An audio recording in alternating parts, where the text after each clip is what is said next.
స్వామివారి జన్మ నక్షత్రం శ్రవణంగా జరుపుకుంటున్నాం. 1000 సూర్యుల కాంతిలో ప్రకాశించే దివ్య త్రిదశ విమానంలో సిద్ధ సాధ్య కిన్నెర కింగపురుష గరుడ గంధర్వ అప్సరోగణాలతో పర్యవేష్టించబడి స్వామివారు శ్రీదేవి భూదేవి సమేతంగా వచ్చినట్టు శ్రీవారి ఆవిర్భావ ఘట్టంలో వర్ణించబడి ఉంది. ఆ దివ్య విమానం యొక్క ప్రతిరూపమే నేటి ఆనంద నిలయ విమానం. ఆ దివ్య విమానం ఇప్పటికీ సామాన్య మానవుల దృష్టికి అదృశ్యంగా నారాయణగిరి సానువులలో నిక్షిప్తమై ఉన్నట్లు కూడా చెప్పబడింది. శ్రీ వెంకటేశ్వర స్వామివారి దివ్యమంగళ సాలగ్రామ శిలా స్వరూపం సుమారు 9.5 అడుగుల ఎత్తు ఉంటుంది. శ్రీవారికి శుక్రవారం ఉదయం జరిగే అభిషేక సేవలో దర్శించుకోవచ్చు.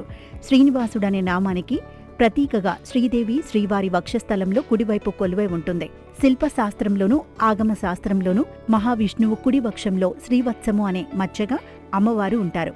ప్రలంబాయోగ్న పవీతం శంకు చక్రాలతో పాటు వక్షస్థలం మీద ఉండే శ్రీవత్సవం కూడా మహావిష్ణువును గుర్తించే శిల్పశాస్త్ర సూత్రాలు, నిరంతర దైవ చింతనతో, స్వార్థరహిత పూజలతో, పవిత్ర గాయత్రి జపంతో, పరమ నిగూఢమైన ఆగమ సూక్తులతో పూజలు జరపడం ఇక్కడి నిత్యకృత్యం.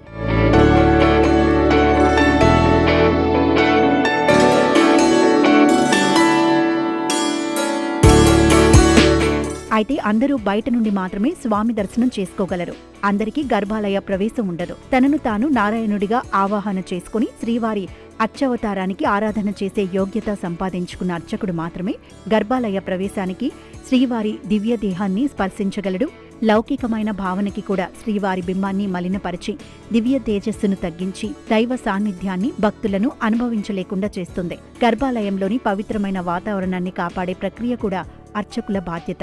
శ్రీవారికి చతుర్భుజాలు ఉన్నాయి. శుక్రవారం అభిషేకంలో దర్శించుకోవచ్చు.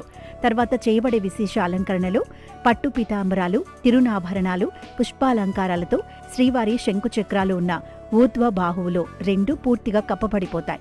మామేకం శరణం వ్రజ అనే భగవద్గీత వాక్యం రత్నాలతో చెక్కబడి శ్రీవారి వైకుంఠ హస్తం మధ్య సమర్పించబడి ఉంటుంది.